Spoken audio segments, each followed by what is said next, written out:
For the pleasure of the Honorable Egay. Question of personal Yeah. and collective privilege. May we know the Well, I just have to explain my side because I was suddenly removed and replaced as the senior deputy minority leader yesterday.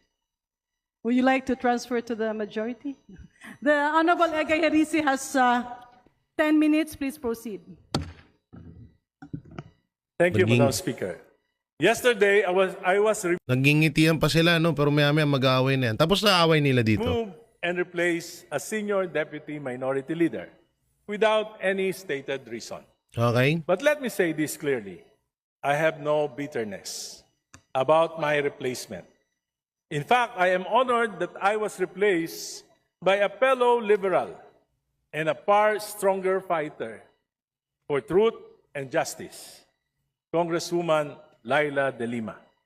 She is a former senator, a former secretary of Talagang inangat mo pa si Laila De Lima. justice, and a woman who sacrificed Wow. 6 years of her life in prison Wow! for standing up against abuses in government and Okay. for speaking for the truth. Isa rin pala to sa mga jowa ni De Lima, no? If there is anyone more worthy to take my place, it is Congresswoman Laila De Lima. Puta na, puro si Laila De Lima. Papasalamat din po ako kay Minority Leader Nonoy Libanan. Forward I natin, have offered well-meaning criticisms in the interest of accountability. Okay? But it appears that this House leadership does not welcome criticisms. And that, Mr. Speaker, is the real problem of dynastic politics. When the President of the Republic has a son serving as majority leader of this House, Ayan na. there is an avoidable conflict of interest when a son becomes overly protective of his father instead of protecting the integrity of legislation. Some time ago, I spoke about the failure of President Marcos to protect the integrity of the 2023, 2024, and 2025 national budget. This Congress inserted and diverted some 1.45 trillion in the national budget. This is unprecedented in the history of our country. Defunding major foreign assisted projects and even the computer-generated maintenance allocations for our national highways. Kaya nagkasira-sira na po ang ating mga major highways. Funds from the PhilHealth and the PDIC were also diverted. Money that should have protected the health and savings of our people, only to end up in ghost projects or substandard infrastructure. And so I ask, Yan na. why did President Marcos allow this? Why did his cabinet remain silent? Bakit? How could such massive diversions happen under his watch?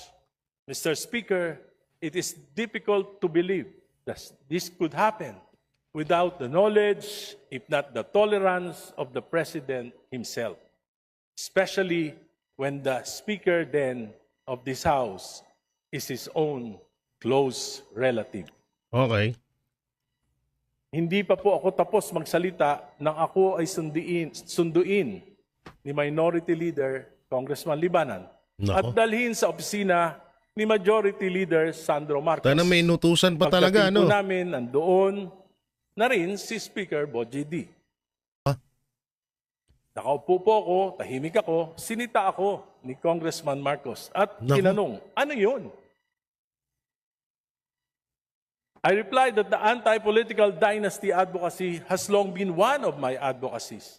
Ngunit sinabi niya, hindi yon. Inaatake mo ang aking ama. Aba? Ang sagot ko, ang Tapang, kritisismo ay nakakatulong upang maituwid ang mga pagkakamali kung bukas ang isip ng mga nakikinig. Yun. Ngunit, Mr. Speaker, bakit kailangan questionin ng isang miyembro ng kapulungang ito ang aking talumpati? Kung may mali, kung may kasinungalingan, bakit hindi ako debatihin dito mismo sa Tama. plenaryo? sa aking pag-aaral at sa aking patuloy na pagtatanong, Oh, ano yun? lalo kong nauunawaan kung gaano kalaking pandarambong sa pondo ng bayan ang naganap sa loob ng 3 taon ng Administrasyong Marcos. Nako. Lalo pa nang ipakita sa akin ni Congressman Leandro Libiste ang ilang datos na tila nagpapakita ng pamahalaan ay parang pinapatakbo ng isang sindikato. Nako. I intend to discuss this further in a separate privileged speech. Nako. Mr. Speaker, every day I pray to the Lord to give me the courage and wisdom of discernment on what I should do with the responsibility entrusted to me. Madali sana para sa akin ang manahimik. Madali sana para sa akin na sumabay na lamang sa agos upang masiguro na mas tahimik ang buhay at baka manalo pa uli ako sa eleksyon sa 2028. Yun. Madali sana para sa akin na itigil na ang laban na ito na maaring tawagin ng iba na recklessness at padalos-dalos.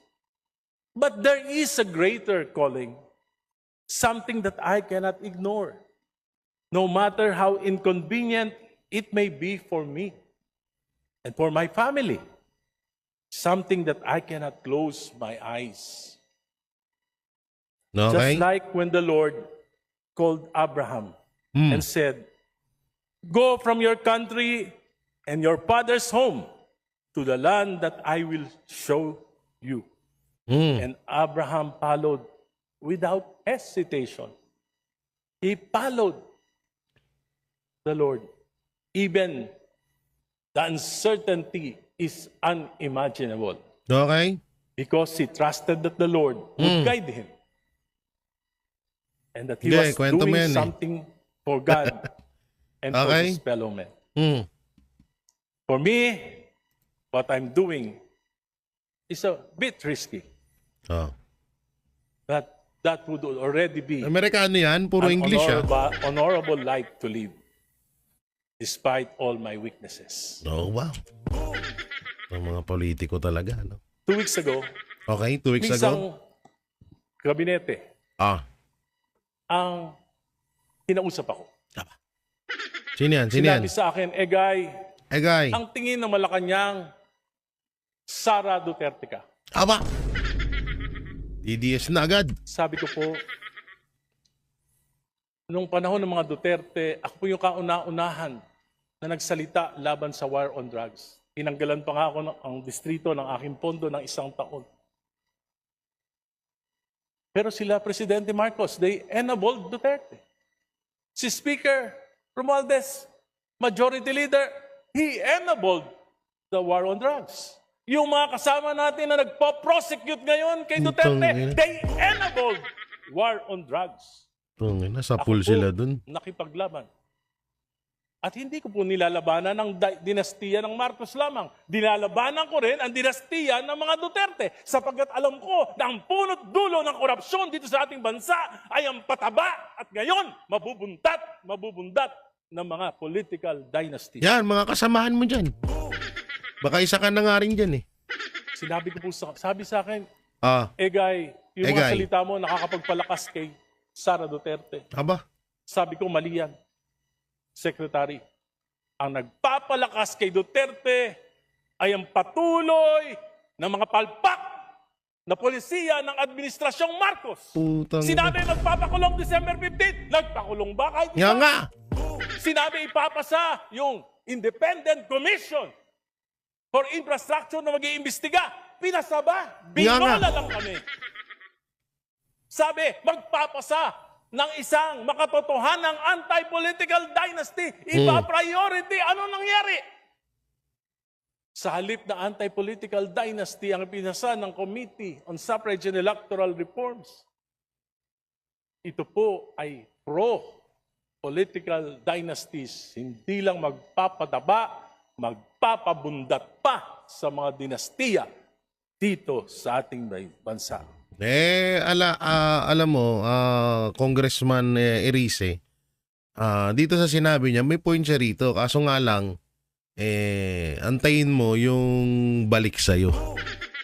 Malamang dyan sa sinabi mong yan, ganyan. Bukas sa makalawa, baka may kaso ka.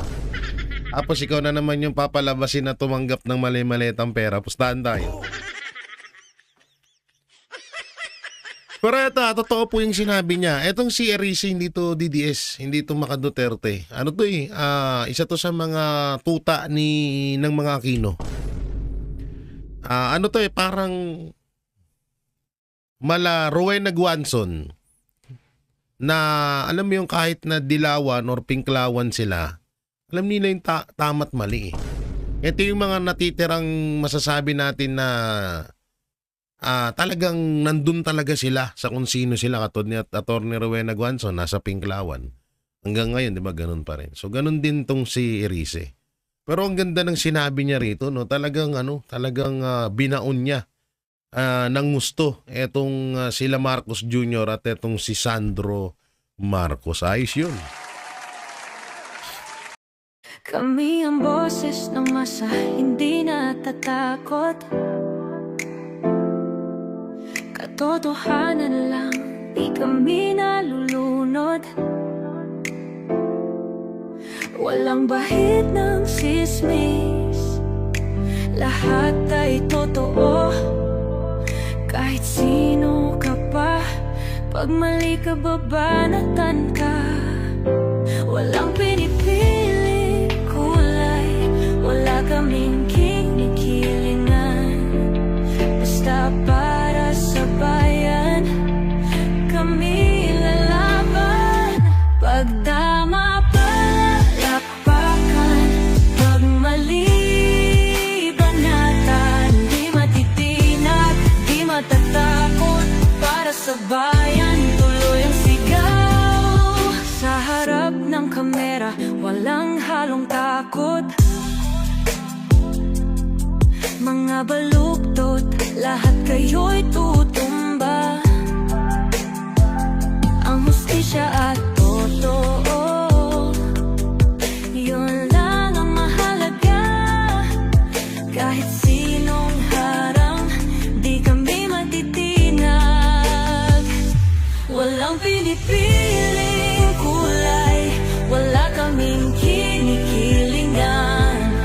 Basta para sa bayan, kami lalaban. Pag tama palapakan, pag mali banatan. Di matitinag, di matatakot, para sa bayan tuloy ang sigaw.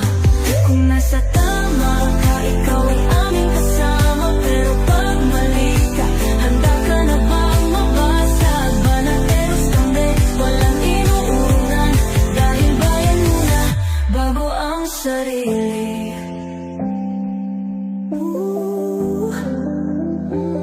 Bago ang sarili.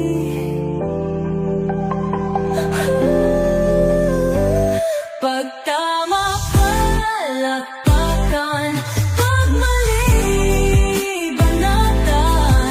Banateros ang sigaw, katotohanan ang laban.